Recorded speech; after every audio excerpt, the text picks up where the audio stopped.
Previously on agentpalmer.com, did Rick Rubin just become my spirit guide? How attractive is your toaster? And I still haven't figured out what physical media I'm going to dig into because I'm still working through all of my physical books. This is the Palmer Files, episode 175 with Beth Butram, who's positively on the ball when it comes to taking control of her own loneliness and sharing what she's learned with others. We discuss relationships and community, being comfortable with who you are, and talk a little bit about the suck it up mentality and much, much more. Are you ready? Let's do the show. Yeah, I think the most important thing is just opening yourself to that possibility. Every single time we talk, it's like a 3-hour conversation, and it's wonderful and fulfilling, and I always feel so much lighter after having talked with her. You're allowed to be who you are, and there should be no judgment. I got to know my mom on a whole different level. Well, I'm a social animal, so, when the loneliness started really hitting hard, I had to get creative. Hello and welcome to the Palmer Files. I'm your host, Jason Stershik, also known as Agent Palmer, and on this 175th episode is Beth Butram. We met through one of the many online podcasting communities, and I must say that this is one of the more rare occurrences of two podcasters recording and not talking all about podcasting. We do discuss loneliness, community, relationships, and how much her search for those led to a friendship and a podcast to share the lessons along the way. Plus, how friendships aren't always as easy to maintain as you're older, are digital friendships enough, communication with our parents, and much, much more. But before we get there, remember that if you want to discuss this episode as you listen or afterwards, you can find all related ways to contact Beth and myself in the show notes. You can see Beth's Substack at substack.com/Beth Butram. That's Butram. You can also listen to her stories, meditations, and affirmations on youtube.com/@podcastsbybeth. Don't forget, you can see all of my writings and rantings on agentpalmer.com. And of course, email can be sent to thepalmerfiles@gmail.com. So without further ado, let's get into it.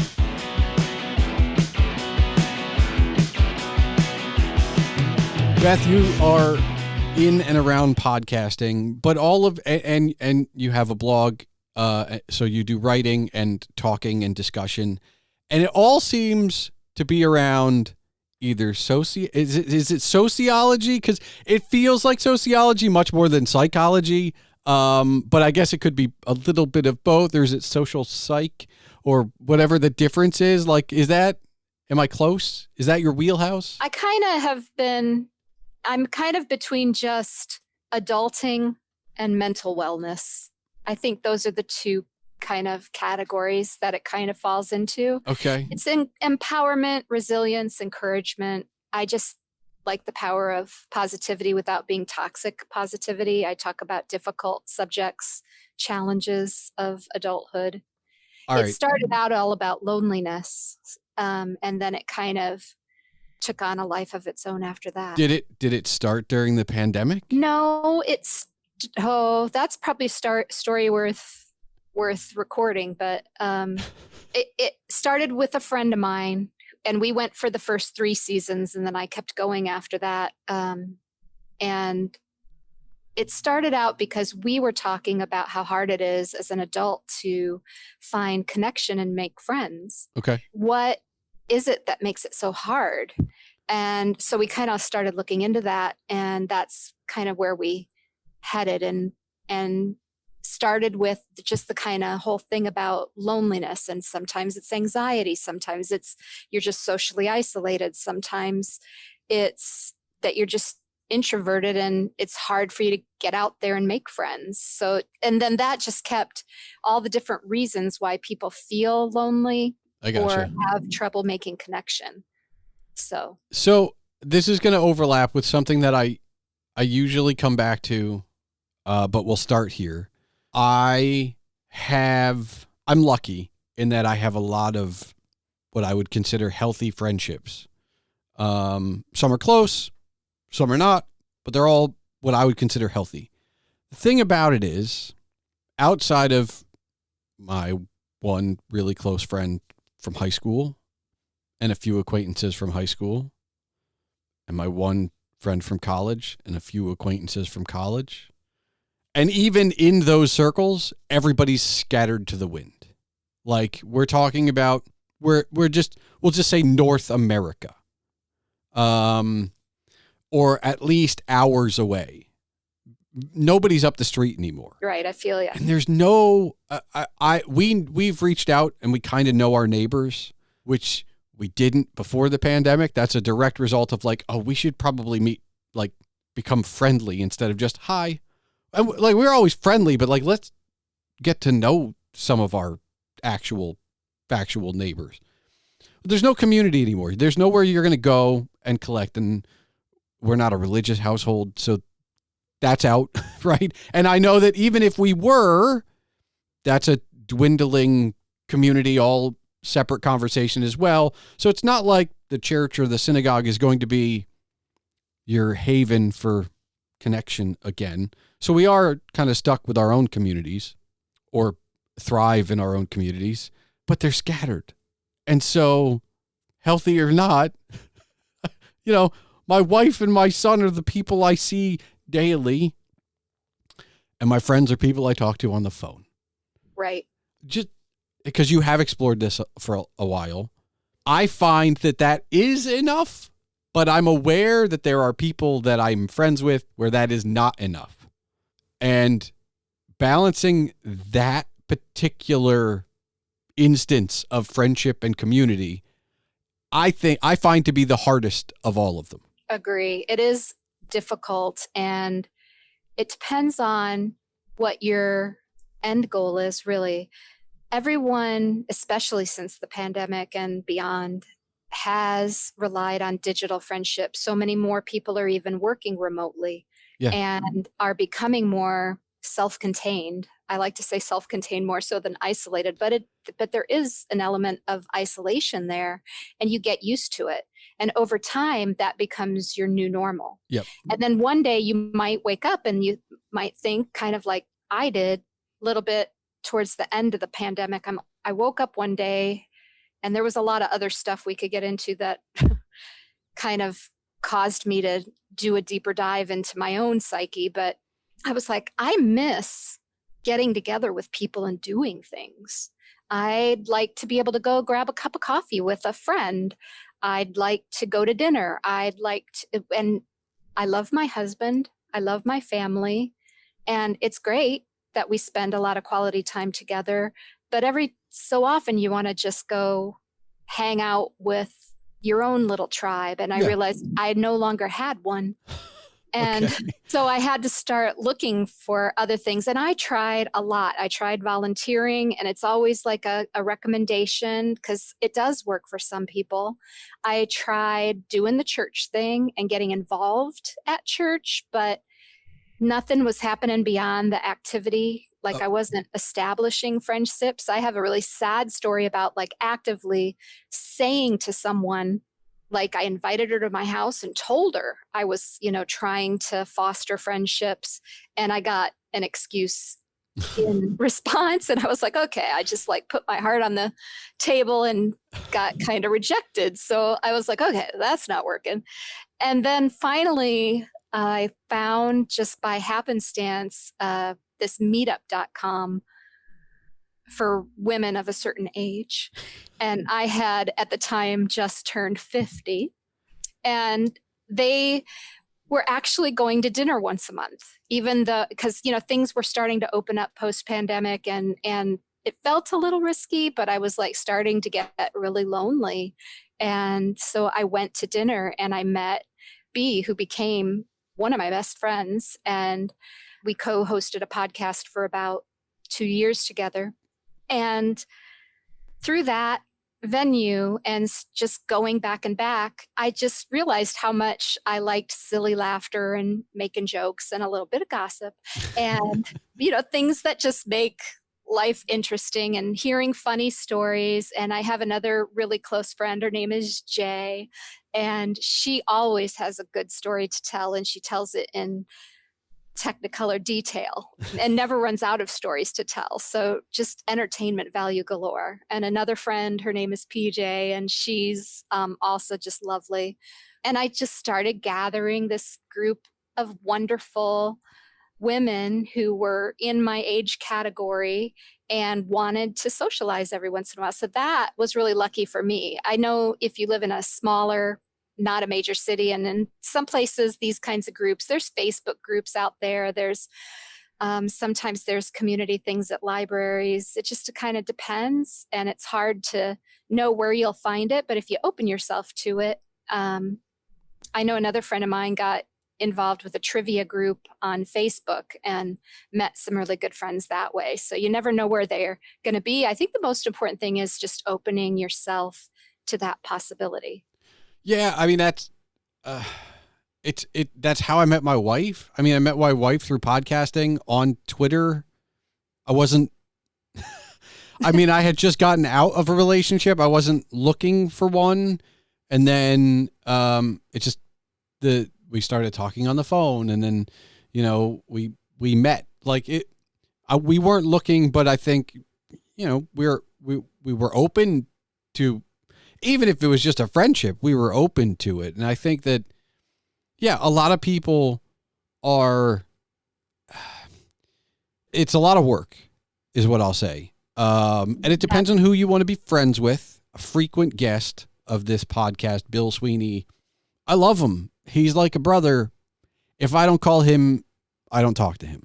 And we know that. I think on this show at some point we talked about it being like, that's just the way it is. And I don't begrudge him for that. That's who he is. And I understand that. And because I'm a phone guy, I guess we would say, especially with all these, relationships of people scattered at the farther end of driving distance. I talk to people, and I'm the guy who calls. That's but I understand my role. I get that. That's fine. But I know a lot of people that are like, that seems like a lot of work. I'm like, yeah, but I get to maintain a friendship. Like I don't talk to Bill for 6 weeks and then it's like we talked yesterday.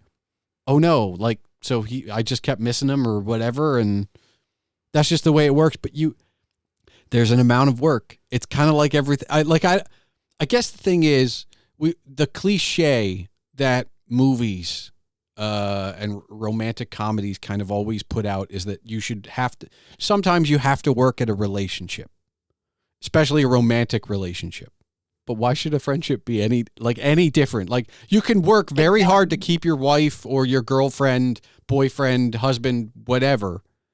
But why should your best friend be like, yeah, I love you like a brother, but I don't want to work at it.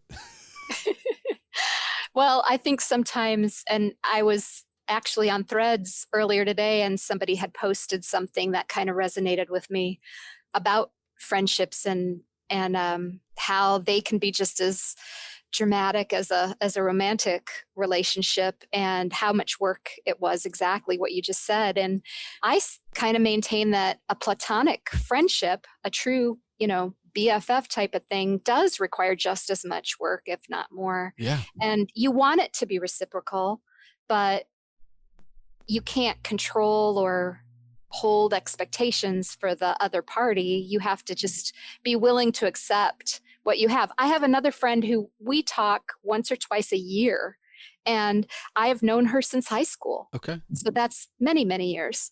And every single time we talk, it's like a 3-hour conversation, and it's wonderful and fulfilling. And I always feel so much lighter after having talked with her. And she's the first to admit that she's not good at being the initiator. Okay. And I know that about her. And because I accept it, it's cool. And I don't get around to it either because she's not always top of mind. But every time I get the itch and I call her, I mean, it's like we talked yesterday, just by the way the conversation goes, and there's no judgment. It's just what it is. And that's our relationship in a nutshell. Yeah. And I'm doing it. I tried to a while. I guess it's a biannual thing. Every couple of years, I try to make email a thing again because not everybody likes to get a letter, and that's a lot of effort, whether you're going to handwrite it or type it. But I try and reconnect, as one of my friends says, it's Project Rekindle. And I just go through and it's like, oh, I haven't talked to so-and-so in a while, and I'm going to send them an email like as it was meant to be. I'm not selling you anything. I'm not trying to get you to click on anything. I'm not promoting anything. It's just, hey, Beth, it's been a few years since we've talked or had any communication. How you doing? What's going on?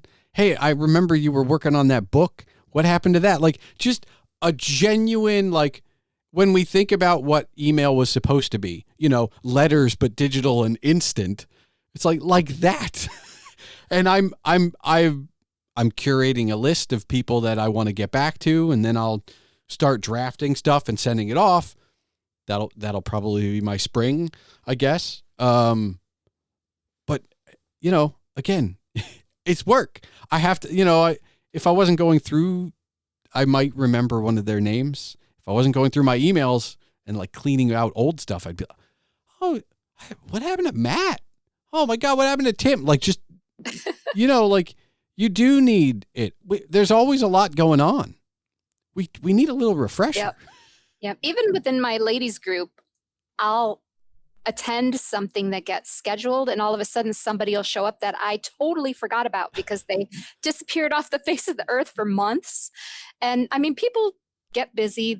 Things happen. Sometimes there's a medical issue. Sometimes there's a family thing that's been going on sometimes. And we also have people who just don't do anything in the winter. So you only see them during fair weather, things like that. Yeah. It's just really interesting. And if there wasn't just this core group of, I don't know, 4, maybe 5 people that put things out on the calendar, we'd never get together. And so it's just always the few that kind of keep the majority of the group going. I think that's true of most groups. I mean, because occasionally, like, I guess it doesn't really matter who I call.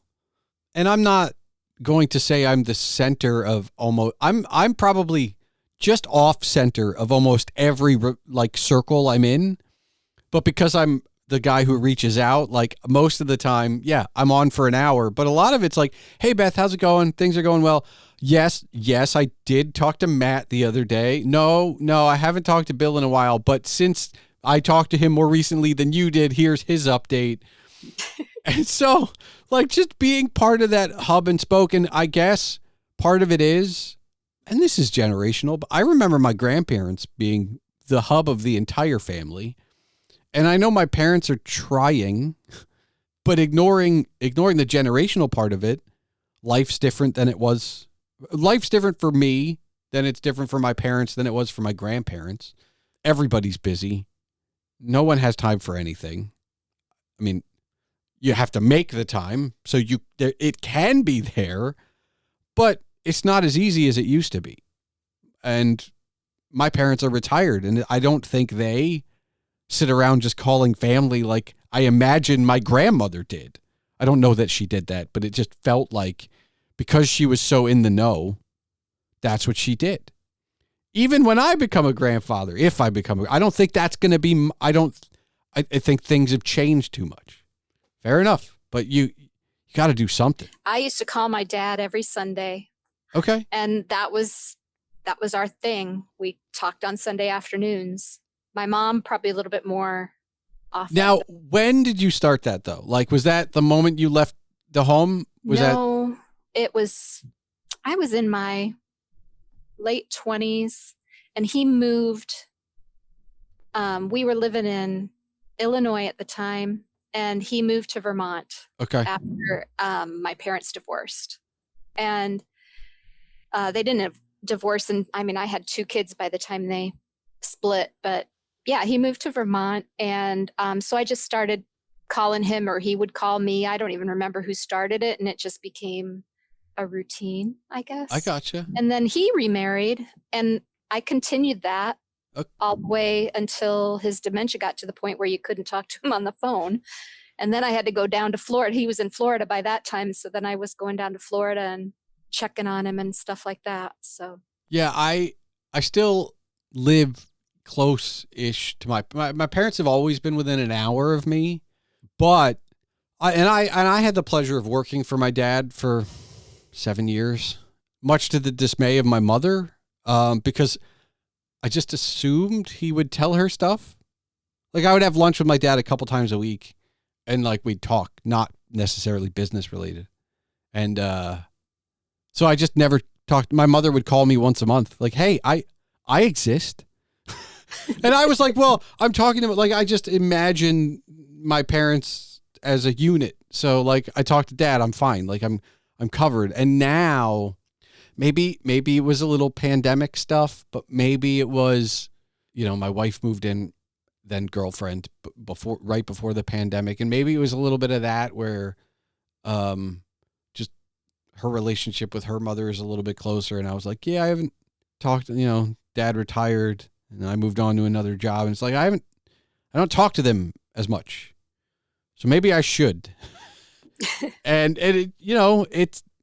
it's been good, but I know that that's a phone thing and not everybody likes the phone.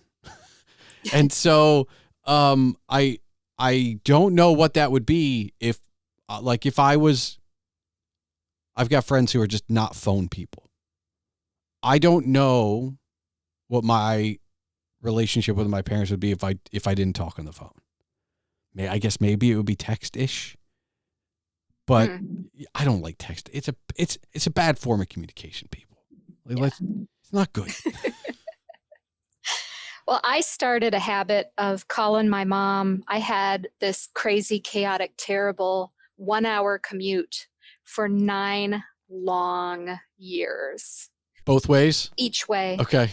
So an hour in the morning, I left at 6:30 so that I could get there before that 8 o'clock rush. Yep. So I was at work at 7:30. And I started calling my mom because I knew she was up early. And, I didn't know it at the time, but she was beginning to develop a couple of chronic illnesses. And I would just call her because I would get so bored. And then I think the first time there was an accident on the freeway, so everything was backed up. And so I called her and I said, "You won't believe it. I'm going to be late to work again because there's another wreck on the highway." And so I started, and so then the next day she calls me, she goes, "Well, how's the traffic today?" And we just started talking. I got to know my mom on a whole different level through those phone conversations. We were living about 4.5 hours away from one another at the time.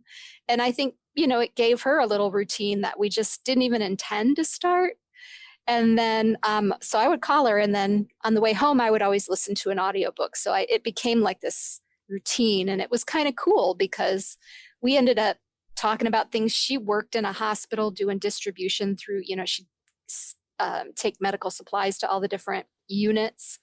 And she had a story to tell about, her coworkers and how she got stuck training this kid who's always late. And I mean, you just learned about her just daily life. And it was really, really cool in retrospect. I don't think I appreciated it to a great extent at first, but now that she's gone, I look back on that time and I was like, man, I really got to know her on a different level. And I don't think if that silliness of a couple of accidents on the freeway wouldn't have happened, I probably would have never started that. So you never know. Yeah.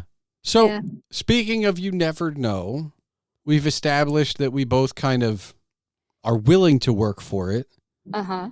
But you've taken it a step further to tell people and help people further, whether it's the social Leopards or whether it's the blog. You're going out of your way because, look, you don't have to podcast. So you're going out of your way to tell people, like, it's okay, you can work at it, or sometimes you're going to be alone, or whatever it is. Sometimes friendships end. Like, you're going out of your way to explain this to people. Why? I mean, you know what I mean? Like, you have your social stuff. You've got it figured out for you. You didn't need to do any more. I think when B and I were doing the podcast together, I think what it was about was twofold. Some of the younger generations are so digital and everything is, and I mean, they're having, quote, relationships with people they have never met. Yep. And they think that if they FaceTime or whatever, other platform it is. Yeah. If you do that on a daily basis, you're WhatsApping, that constitutes a relationship. And that boggled my mind that you would consider that you were in a quote romantic, intimate relationship with someone that you had never actually met in person. That was crazy to me. And I also, the other thing that kind of made me realize this is I was volunteering on a site called 7cups.com. And it is a site where for free, you can go there and you can talk to a listener. Okay. And I was one of the listeners. And I started that during the pandemic just out of boredom because, you were at home and you couldn't do anything. And people would come on the site and they would start telling me about their relationship problems and what should I do. And all these people that just didn't know the first thing about real relationships and how many of these kids that I would be interacting with. And I became very popular very quick because they would realize that I was older. And I think they kind of saw me as a mom figure. And I had to stop. I had to turn my green light off when I went on there. Otherwise, I would get like 15, 20 chat requests. And it was all just texted. You never got to talk to them. It was totally anonymous. But they just didn't know how to even pursue an in-person relationship with pretty much anybody. Okay. Their friends were on gaming platforms. Their relationships were all digital. Everything about their lives was digital. And that just was crazy to me. And so I started having conversations with some of them and I thought, and they're like, well, I wouldn't know the first thing about how to meet somebody in real life.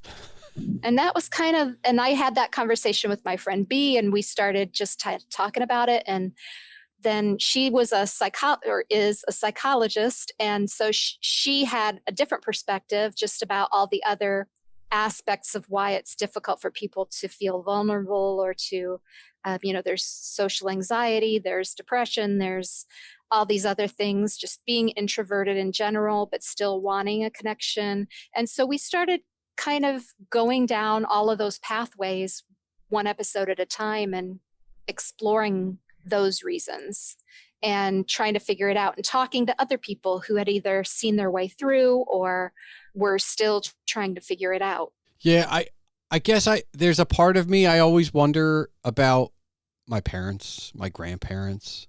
I kind of treat it all a little bit like autism in that autism's not on the rise. We just know more about it so we can identify it better. I don't believe that the generations, your generation, you and I are close, but not close enough. Your generation and above, I'm going to assume there's as much social anxiety in your generation as there was in mine, accepting, given the culture of the time, Beth, suck it up. And that was, my generation kind of pushed back on the suck it up response. And I think every generation under me pushed back a lot harder on the suck it up. I do have to wonder though, I don't like how quote unquote barbaric the suck it up response is, but it must have worked in some level because while it must have existed before me and before you, it never seemed like it stopped people to the same level that it stops maybe me and some of my cohort. Right. There's something different. No shame anymore. Okay. You're allowed to be who you are and there should be no judgment. And I think that that's a delicate line to walk because that does the opposite of what suck it up does, right? Yeah. Yeah, it kind of does. It's almost the exact opposite. Yeah. Right. And completely politically incorrect, right? To even suggest that you fight against what you feel your authentic self is all about. Yeah. So that's really rough. I don't know if you've ever seen all of the JulienHimself videos. No. Yeah, they're kind of fun. And, just talking about not going with your gut, and I don't even know how to explain it, but just bringing things out of people in really interesting ways. You should look at some of his videos. He's pretty easy to find out on YouTube, but it's a different world, and psychology and, people are more open to it, to therapy these days. In my generation, there was something wrong with you if you sought therapy beyond maybe some marriage counseling. And now it's much more acceptable. Yeah.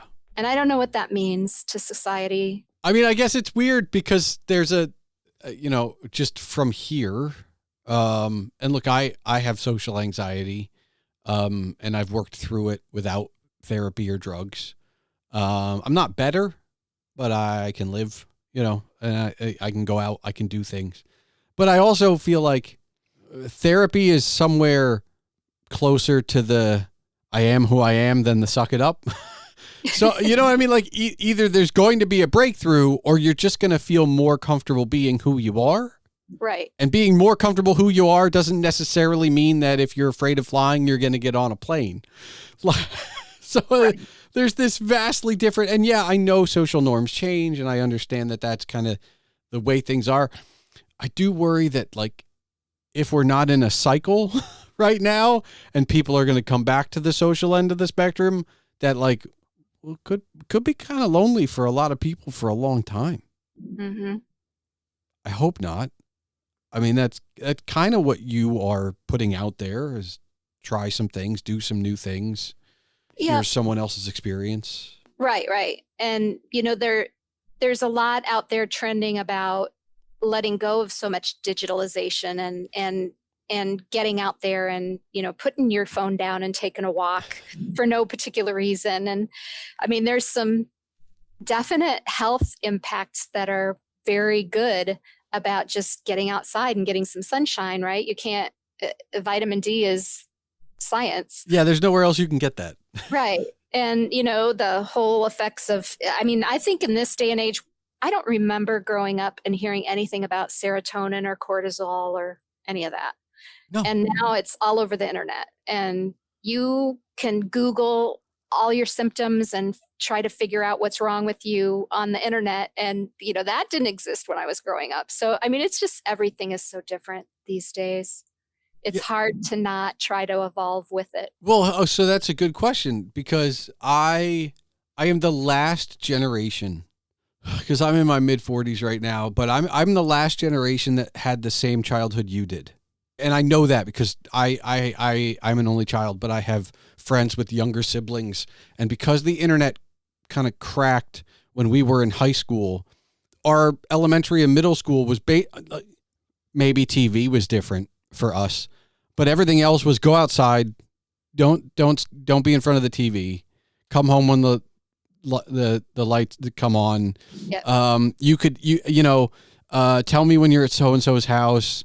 You could eat dinner at anybody's house as long as you were I know I'm the last. I know everybody after me grows up a little bit more connected, and everybody after them a little bit more connected and a little bit more connected. Right. My kids all had cell phones by early high school. Okay. I don't think I had one in high school because I remember band, cross country, track. I remember having a quarter to call from the payphone. Hey, Mom, I'm done. Please. Or, hey, somebody come pick me up. I'm done. And I remember it was a payphone. Oh, wow. Maybe we had like upgraded to like a calling card at that point.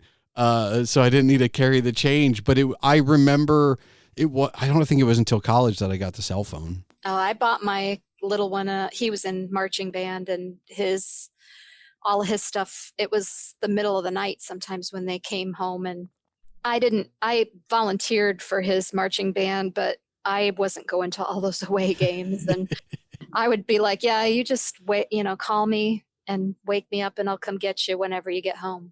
Yeah. That was his reason for getting one, was for my convenience. I mean, that's a pretty good reason. It's better than, any of the other reasons. I mean, but so here's the thing though. We don't have like decades between us. But we have enough where we've both kind of seen all the changes. How have you adapted? Like, I mean, ignoring like whether you liked it or not, like, have you adapted at all? Like, or are you still doing things you used to? I mean, obviously nobody's using a typewriter anymore, but like, have you been able to adapt the whole way? Oh, I think so for the most part. Although, I think COVID about broke me because I did experience some pretty significant loneliness in that. Now, were you social before then? Yes, much more so, right? Okay. I was feeling a little, well, there's a whole backstory where, I got married.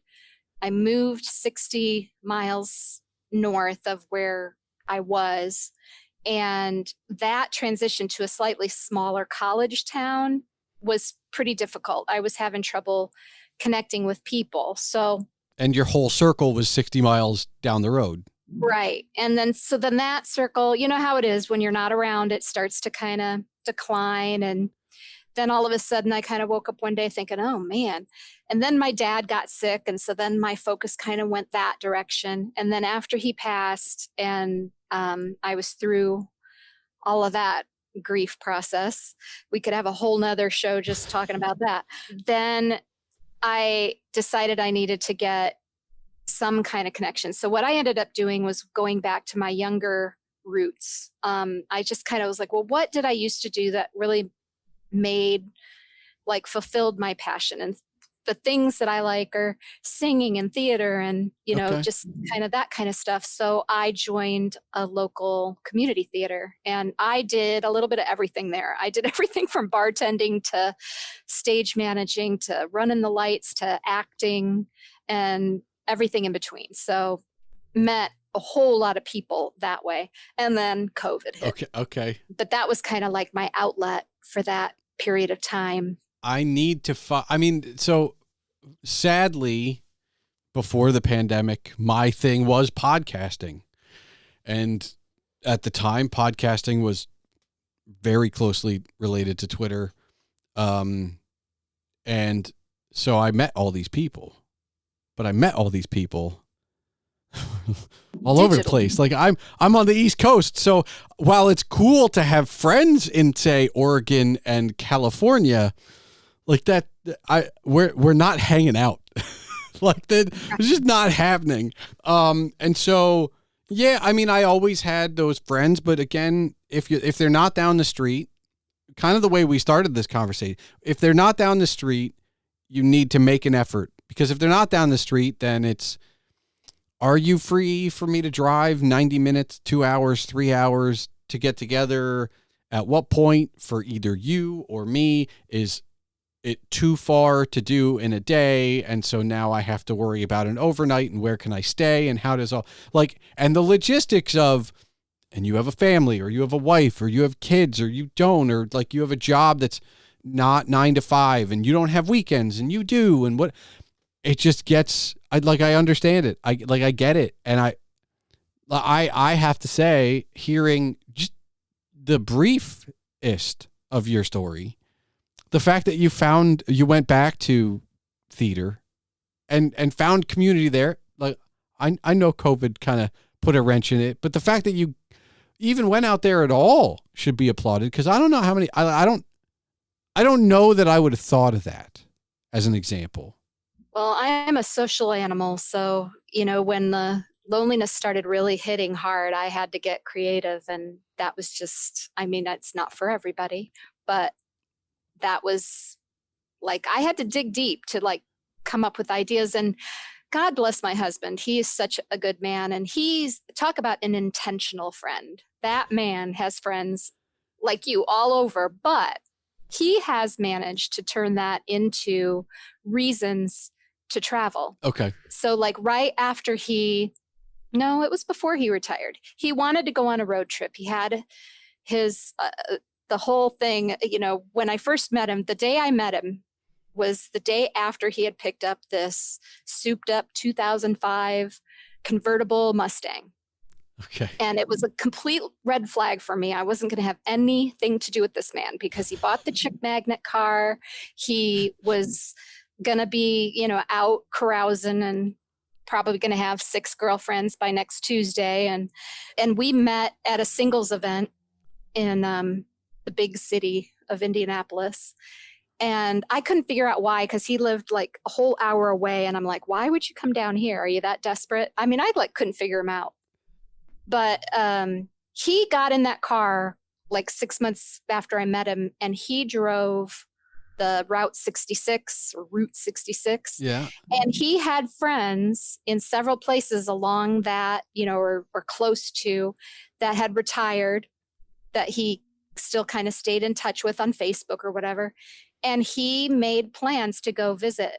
And he met up with 2 or 3 of those friends along that road trip. And really cool. And then after we got married, he wanted to go down to Florida because some friends that I had met and we'd gone out to dinner a bunch of times, they retired down to Florida. And we took a trip down there just to go see them. Okay. And so it was very intentional. But I mean, he'll do that at the drop of a hat. And that friend, the one friend that I talked to you about earlier, who I only talk to a couple times a year, he knew that she lived in Tennessee. Well, we went down to deliver my mom's ashes to my brother down in Atlanta, Georgia area. And on the way back, we made plans to meet her as we were coming through Tennessee-Kentucky border, and had lunch with her and her partner. Nice. And so, I mean, he's just very thoughtful that way. And he has created all of these opportunities to connect with people that he wouldn't actually do. I have a friend who was somebody who reported to me and lives out in Arizona. And she's like, anytime you're in the area, you come visit me. And I always think, oh yeah, they don't really mean it, but I think she really does. And so I've started talking to him about maybe we should plan that and go on out there. And I have another podcasting buddy who lives in Oklahoma, and she's like, if you're ever out this way, let's meet up. So, I mean, sometimes I think that's empty words, but other times I think, you know what, it would be cool to meet up in person with these people. And so that's kind of like one of my retirement goals as I start to kind of get ready to close down my career, hopefully. So I will tell you, my wife and I are not too far removed from that. When my wife decided to move in, she was living in Arizona. I'm in Pennsylvania. She stopped twice on her journey here. And one of them was just because it's a long journey. But the second time, her stop before she actually made it to my house was to meet a friend who we knew from podcasting along the way. And since then, I'm just like, oh, you know what? Like a road trip would be cool because we know enough people on the edge of that 12-hour drive range where like you could go from friend to friend to friend. Now, I'm not saying we'd be able to stay with everybody, but we'd be able to see them from friend to friend, from East Coast to West Coast. And like, it's if you have the network of this, and you know, it doesn't have to be the US, it could be Canada, it could be Europe. Like if you have this digital footprint that allows you to meet people from all over and they're within driving range, like you can set up really cool, you know, road trips to meet people for the first time, to reconnect with people, as the case may be. I mean, it's definitely something we've thought about. Challenge. It's a challenge now. You need to plan that. Yeah. Double dog dare you. It's the time. You know what it is? It's the time. I think because you know, we could do it with a month off, but I feel like I would be shortchanging everybody along that trip. Like, all right, hey, it's great. We could have a meal, and then we have to be so-and-so in 10 more hours. Like, I would almost want it to be like 2 full months of like, can we get... I don't know. I think there's some fun in that too. It's like a game show that you're on this reality trip, road trip, massive. How many people can I see in a 3-week period? I don't know.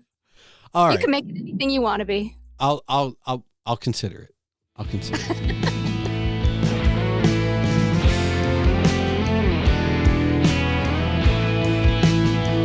There's plenty to say about loneliness that Beth and I barely scratched the surface on.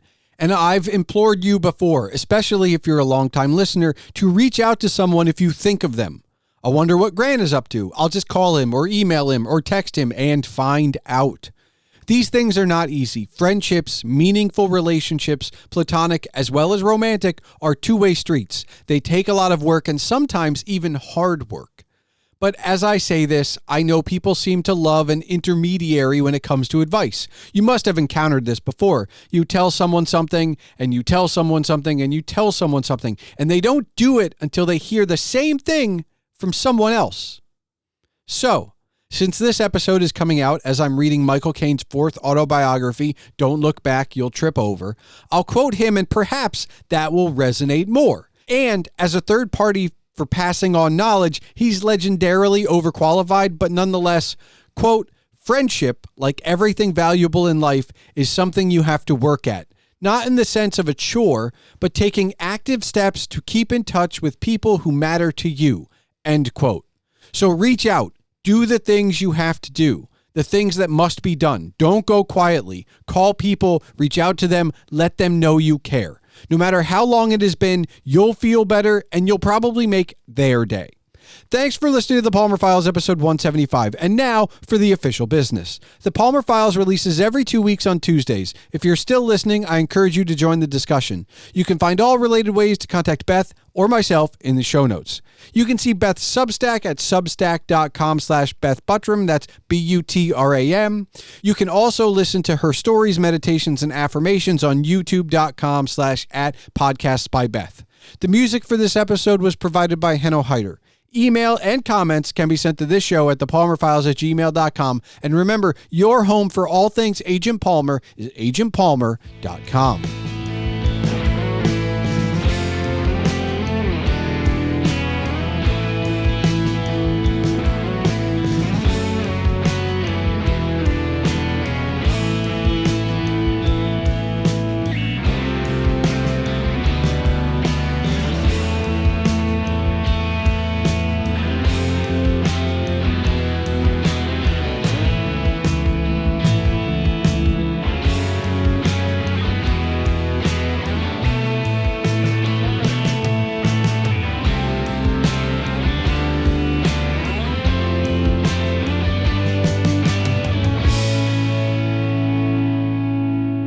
All right, Beth, you have one final question for me. So tell me one thing that I would never, even if I had known you for 10 years, what's the one thing that I wouldn't know or wouldn't believe you had done in your lifetime?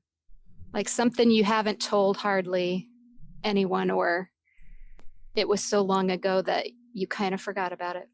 So this is where the podcast ruins a little bit of this question.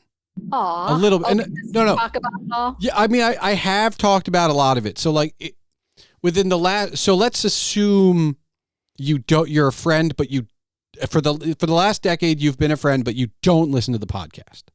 I don't know that it would have come up that I spent a semester abroad in Jerusalem. I did a whole episode about it, but I don't know that, like, so before the podcast, I had a job where I was in an office of 13 people for about 9 years. There was very little turnover. I would say for like at least 6.5 years, there was the same 11 people. I don't know that any of them knew that I spent a semester abroad in Jerusalem, right? Like, so that one is one where if you didn't listen to the podcast and that whole episode I did about it, you wouldn't have known. And again, because it was so long ago, it was a high school semester. Why would I bring that up? Like, that's unless we're legitimately at like one of those weird corporate icebreakers, like, have you spent any time abroad or overseas? Like, it's never coming up.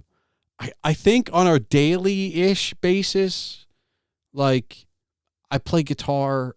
I think that would have come up. Like, some of that stuff is just hobby stuff that would come up. Again, if you didn't listen to the podcast, would you know I had social anxiety? I hid it really well. Like, when I had to do something that made me uncomfortable, I just put on a mask, basically. And there are people who I worked with that didn't know I had it. So that might be maybe a surprising thing. I guess that comes down to how close we were during those 10 years, because even friends were surprised for a while. I guess I hid it from everybody but my closest inner circle. So those are two. But other than that, yeah, it would just come down to like, what question hadn't you asked in the last 10 years as we were talking? Because I'm not, as one may have guessed, but you didn't have to be like, I don't have to have this podcast for it. Like, I'm a talker, and I'll call you up and we'll trade stories. And that's kind of been my way of communicating with friends, even the ones that were just scattered hours away and you're just not going to see them. That's been the way since college. Since college broke up the high school crew, and since graduation broke up the college crew, I've been talking to people on the phone because it was the most convenient form of connection. And that's one of the things that makes you a good podcaster, because you can just, converse with anybody for any reason. Yeah, I mean, I've had a lot of practice. But again, I think some of it is I guess the other thing is maybe the anxiety I was truly hiding or trying to keep closer to the vest. The semester overseas, it just has to come up, and I'll be honest about it. I'm not, again, it's not anything I'm hiding, but once you hit 30, who asks you about high school? Nobody. Like, you know what I mean? Like, it's just no one. So like, I mean, I was in every kind of band, pep, symphonic, jazz, marching. That's never going to come up. What did you play? Tenor saxophone. Oh, my son did that. My eldest son was a saxophonist. So I guess that might be a surprise, because again, unless it comes up in conversation in some, boy, that would be weird to just have that come out.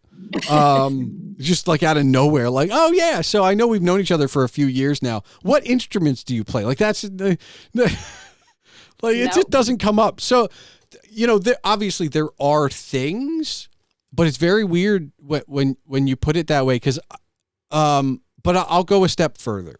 Okay, I did a series as of this recording, which is undone, called the Proust series, where I had friends on ask me questions from the Proust questionnaire. And one of my friends, who we're going on at least 2 decades now, is a friend from college, asked me what my favorite color was, and prefaced the rest before I answered by saying, I think I know, but I don't actually know, because we're not in 3rd grade anymore, right? Like, when you're in 3rd grade, hey, Beth, do you want to be my friend? My favorite color is blue, or whatever. But he didn't know. He guessed it was orange, and I would have to say begrudgingly, I don't really have a favorite color, but I guess orange would have been. But it's kind of like, in that frame of reference, there are things we just don't talk about. What's your favorite food? I don't, like, these are, you know what I mean? But these are things that, when we talk about friendship on a younger basis, favorite color, favorite food, favorite cartoon, these are foundational to your friendship and what you know about your friend. And here, you could have known me for 10 years, and I could surprise you by saying, my favorite color was orange. I guess now it's blue because it's my wife's favorite color. So I wear a lot of it for her. I guess right now my favorite food is ramen, and I don't know what my favorite TV would be. I guess Sports Night by Aaron Sorkin, the pre-West Wing Sorkin, right? Like, and there's 3 things that probably never would have come up in 10 years. Like, 'cause how's your day? What are you doing for lunch? What are you doing this weekend? Like, I remember what the standard conversation used to be, but you would have been shocked to know this, that, or the other thing, because we don't talk about it. So I will ask, Beth, what's your favorite color? Oh my goodness, purple. Okay. All right. It's just always been that way. All right. And when was the last time anyone asked you what your favorite color was? Oh, my granddaughter, I think. Okay. Probably was the last person to ask me, but that's because, she was trying to figure it out herself, and her favorite color changes like the wind right now. So. Well, I have a youngin myself, so I'm just waiting for the talking to start. That's what I'm waiting for. And as a podcaster, you know everybody's like walking and no, I want the talking. I want the talk. I want to know what's going on inside that little head. Ugh. When's the talking start? There is nothing better than that. Well, and then, don't give in to the what's your favorite color, because as soon as you color their bedroom, like paint it, it's going to change. You want it a different color. Yes. We've been through that several times. All right. That'll be, I'll write that in my parenting notebook. You gotta wait. If it's still their favorite color 6 months later, okay. 6 months. That's okay. I think so. If it sticks around. It's like you pay all that money for all those toys. I mean, we went through so much. We bought every Paw Patrol, everything there was for that girl when she was a toddler. But the good news is that there were other kids that got them. And then when they were finished, it went to, and I mean, we got our money's worth out of that Paw Patrol investment.